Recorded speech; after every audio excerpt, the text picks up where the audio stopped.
Hello, boys and girls, welcome back. This week for our stories, we're going to be reading fairy tales. Now, for today, we're going to be reading a story that sounds a little similar to a Disney story that you may have saw or even read. It's a lot like The Princess and the Frog, but our story is called The Frog Prince. And I am so excited for this week because I love fairy tales, boys and girls. They are so much fun. They can be about princes or princesses, castles, kingdoms, dragons. It's so amazing, and I can't wait to start reading. Please wait till the end because we're actually going to do a directed drawing together about a frog. But I really hope you enjoy the story. I may even have some questions about our book after we read. So stay tuned and let's go ahead and start reading.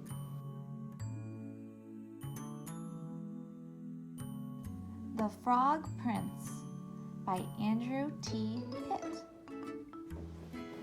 Once upon a time, there was a frog prince who loved the life he was living in the pond of 1,000 lilies. One day, as he was happily jumping around on the lilies, he reached one corner of the pond he didn't know it existed. It was a very strange place, as all the lilies formed a big circle around a huge lily pad while keeping a distance from it. He wondered whether that lily pad was something special, and he jumped around from lily pad to lily pad until he got as close as he could get.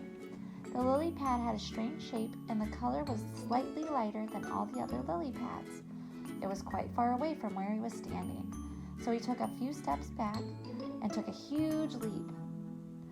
As he was flying in the air, his crown fell into the pond.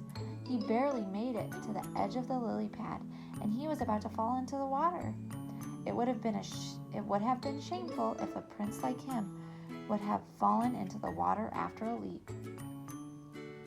The lily pad moved under his weight as he regained his balance, and from one of the folds, a round golden orb rolled towards the prince.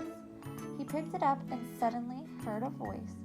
It was the voice of the pond telling him that his soulmate was a girl, having a golden orb identical to his, and he had to find her.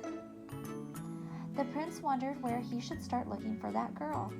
As it was getting dark and he was hungry from all the jumping, he decided to go back to his castle at the other edge of the pond. He was thinking of the tasty food he would eat when he got back home, but his thoughts came back to the golden orb he was holding tightly. That night, the frog prince could sleep.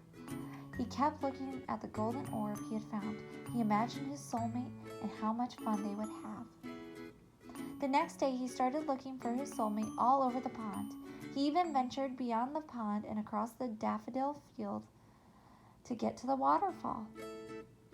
There, by the waterfall, he saw a beautiful girl looking thoughtfully at a golden orb.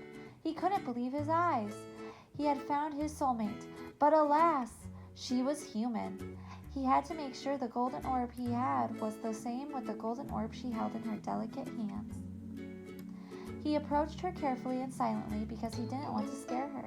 The moment he caught her eye, he knew she was his soulmate, and he had to make sure she knew that too. So he approached her and slowly made a ribbit sound to get her attention. The girl wore on her head a small crown, sign that she was also of royal descent. When she saw the little frog prince, she giggled and picked him up. He was so tiny and cute she wanted to kiss him. When she picked him up, he had dropped the golden orb from his hand and it landed in her lap next to her own golden orb. The crystalline sound of the golden orbs hitting each other made the magic happen. The frog prince changed into a human prince. Oh, how strange, yet wonderful it was. The prince told his princess his story. How he used to be a frog prince and that she was his soulmate, and the pond brought them together. The princess told the prince that she had been looking for him for a long time, and she was glad to finally have found him. They were extremely happy, and they had finally found each other. The end. Okay, now that we have finished reading our story, friends, what was your favorite part of the book? Go ahead and write it in your journal. I would love to see what you write. And you only have to write one sentence, because I would also like you to draw for your picture our directed drawing in my other video. And I'm gonna go ahead and link that in our description box below, as well as on Seesaw. And I would love to see your posts on Seesaw, boys and girls. Please, please, please. I miss you so very much. That is it for this video, and I hope that you watch our directed drawing right after this. All right, so that's it, and I hope to see you soon. Thank you, boys and girls, and remember to stay safe and wash your hands. Bye-bye.